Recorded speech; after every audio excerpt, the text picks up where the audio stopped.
perhatikan dari fenomena dan juga dari kasus yang mungkin sempat viral begitu di media sosial, di mana para petani sawit kita juga menjual hasil panennya ataupun hasil taninya ke negara tetangga, yaitu Malaysia, dengan di luar ketentuan ataupun di luar jalur ekspor. Menurut pandangan dari Anda akan seperti apa sih Pak ke depannya?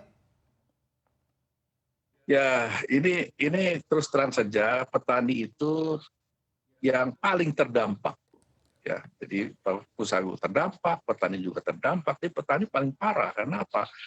Karena kalau sawitnya itu tidak dipanen, itu bermasalah. Dipanen juga bermasalah, nggak bisa menjual atau harus kita perhatikan betul. Pemerintah ini harus sensitif gitu dengan kondisi-kondisi seperti ini. Mereka sudah begitu banyak protes. Saya banyak sekali mendengar keluhan-keluhan para petani ini ya. Mereka sudah protes, mereka sudah demo. Masa sih kita tidak sensitif untuk mendengar aspirasi mereka? Ya? Dan jalan keluarnya ada kok. Tadi Pak Cacu juga setuju kalau misalnya mekanisme pasar itu biarkanlah berlangsung secara ya, mekanisme pasar katakan begitu. Jadi tidak ada lagi DPO, DPO gitu ya.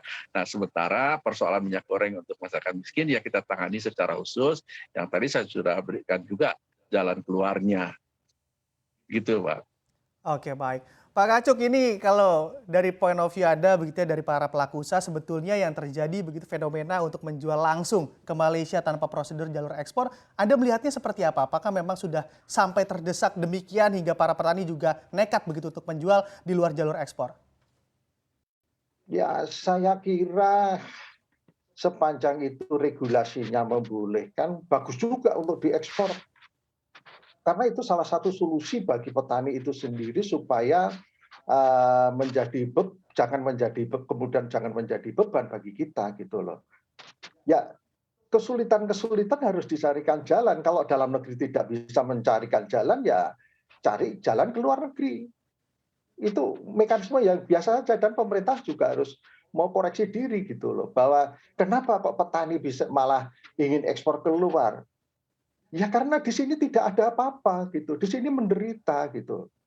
Saya kira kalau bisa ekspor ke Malaysia, jika semuanya bisa ekspor ke Malaysia dalam kondisi yang seperti ini ya yang macet begini ya, kita pun juga akan ekspor ke Malaysia. Tentu ya ada hitung-hitungan transportasi dan sebagainya gitu. Saya kira wajar-wajar sajalah itu ekspor ke Malaysia. Dan mestinya membuat mestinya pemerintah harus koreksi diri. Kok petaninya malah ingin ekspor. Ada apa di dalam negeri ini kan yang harus dicari solusi. Tadi Pak Anton sudah menawarkan, membuka, ada beberapa cara. Kami pun juga ada beberapa cara. Intinya apa? Jangan distorsi pasar. DMO, DPO, hapuskan itu semuanya.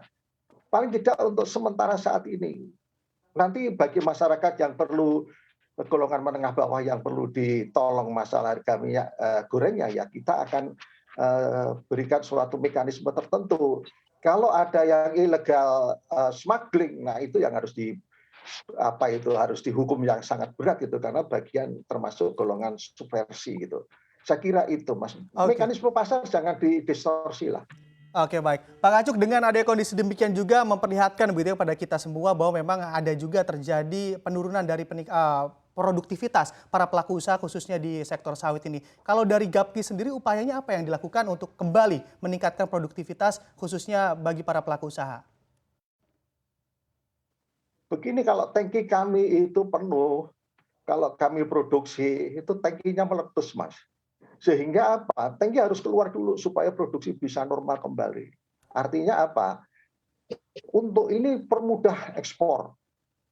Segala hambatan-hambatan mengekspor dihapuskan terlebih dahulu. Supaya tangkinya itu kosong. Kalau tangkinya penuh, mau kita mengolah, mau ditaruh di mana gitu. Membuat tangki juga tidak cepat gitu ya. Tidak segera, paling tidak perlu 6-7 bulan untuk membuat tangki 4.000 ton gitu ya.